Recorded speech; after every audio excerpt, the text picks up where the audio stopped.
કેમ છો દોસ્તો? હું છું પાર્થ દવે અને સિનેમા સાહિત્યમાં તમારું સ્વાગત છે. વિડીયો આગળ તમે જુઓ એ પહેલાં મારી ખાસ તમને વિનંતી છે કે સિનેમા સાહિત્ય યુટ્યુબ ચેનલને સબસ્ક્રાઈબ કરજો જો હજુ સુધી ન કર્યું હોય તો, અને આ થંબનેલ જોઈને અંદર આવ્યા હો તો ખાસ કરજો, કેમ કે તમને સિનેમામાં ઇન્ટરેસ્ટ છે, તમને ફિલ્મો જોવી ગમે છે, તમને સાહિત્ય ગમે છે. સૌથી પહેલાં જાટ ફિલ્મની વાત કરવી છે. સની દેઓલની ફિલ્મ જાટ. ગોપીચંદ માલિનેની એના ડિરેક્ટર છે, સાઉથના છે, દક્ષિણ ભારતના છે. અને જાટ ફિલ્મ આખી જ દક્ષિણ ભારતના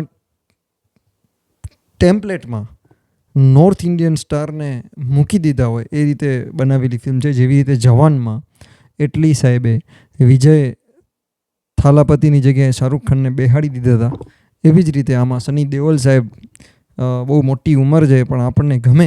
ગદર, બોર્ડર, બધી જ એમની ફિલ્મો, ઇન્ડિયન, દામિની, ઘાતક, ઘાયલ, એ ડાયલોગના રેફરન્સ પણ છે.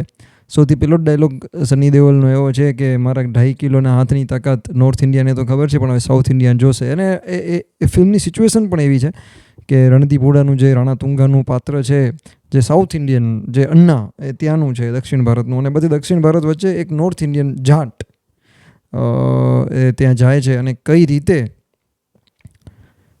વિલનનો, જે ખરાબ લોકો છે, એનો ખાત્મો કરે છે, તેના સામે લડે છે. ફિલ્મની વાર્તા નવી નથી.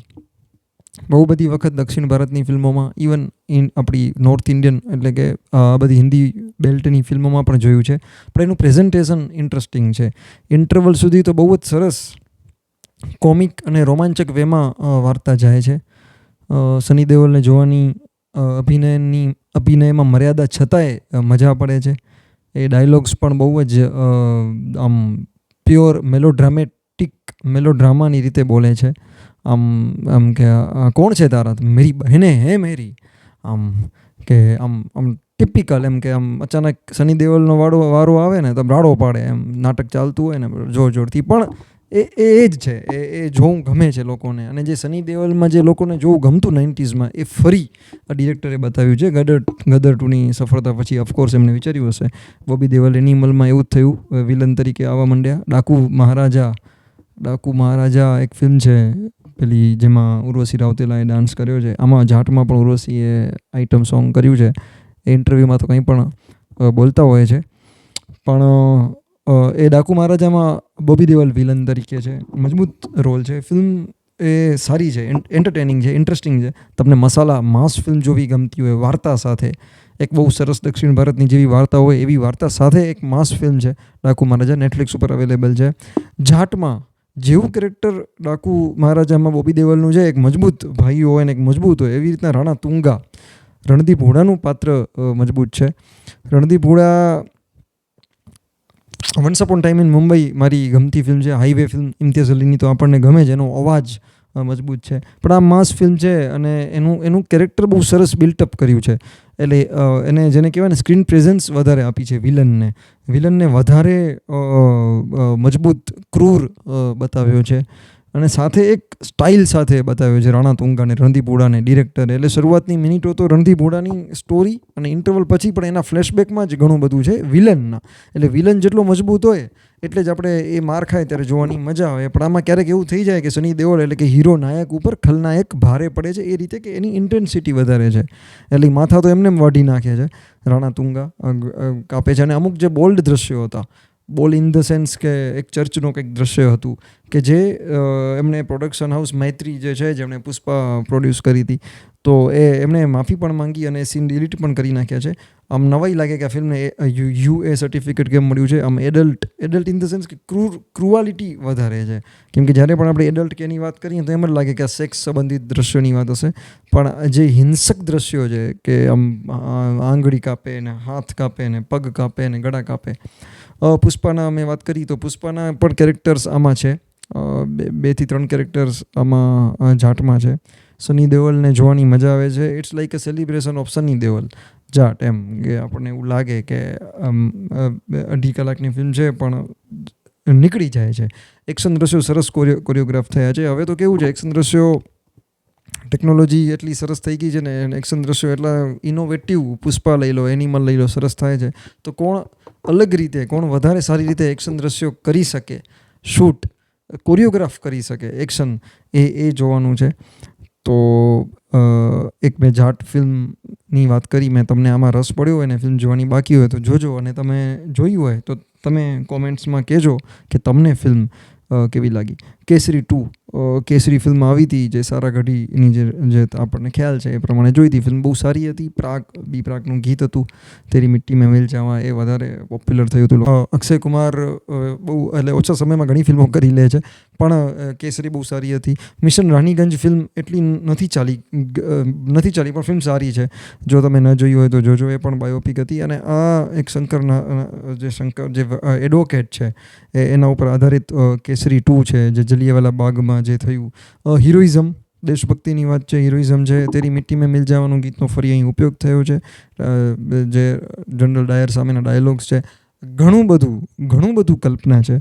ટ્રુ ઇવેન્ટ્સનો બેઝ લઈને કાલ્પનિક ફિલ્મ, ઘણી કલ્પના છે. તમે ઇતિહાસ વાંચો સાથે તો તમને એમ થાય, પણ વાત હવે અંગ્રેજો ખરાબ હતા.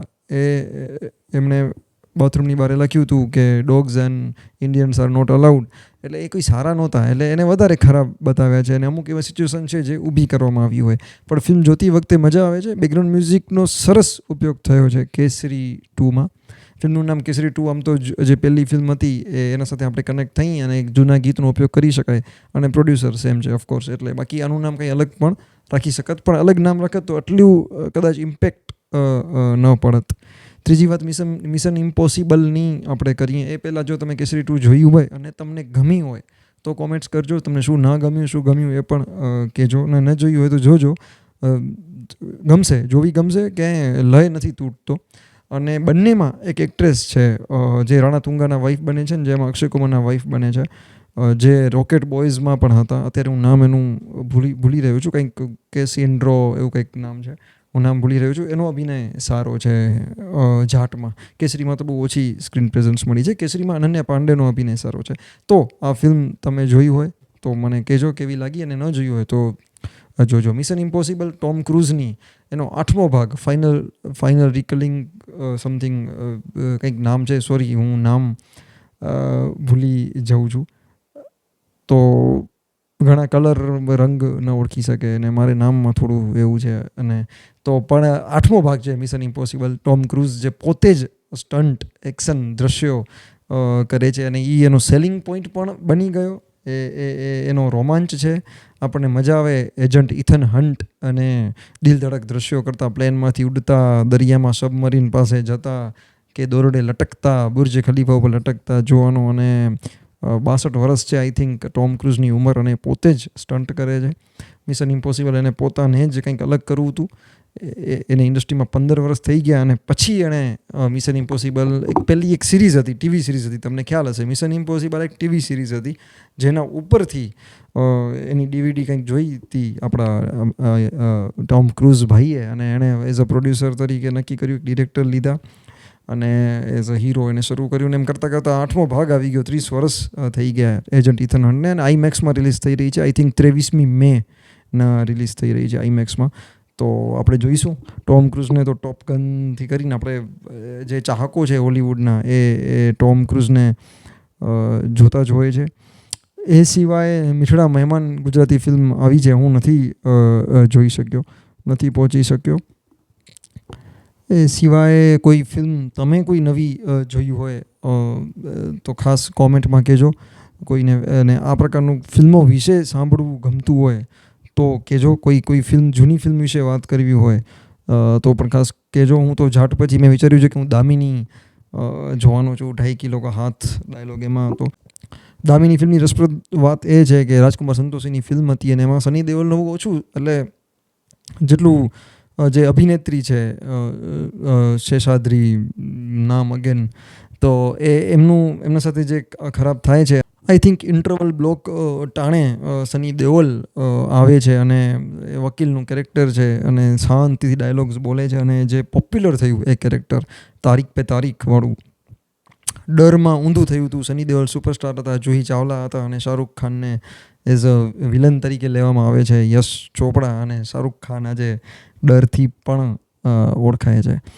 તો બહુ બધા સરસ મજાના ટ્રિવિયા છે, ફિલ્મોના દ્રશ્યો વિશે પણ વાત થઈ શકે.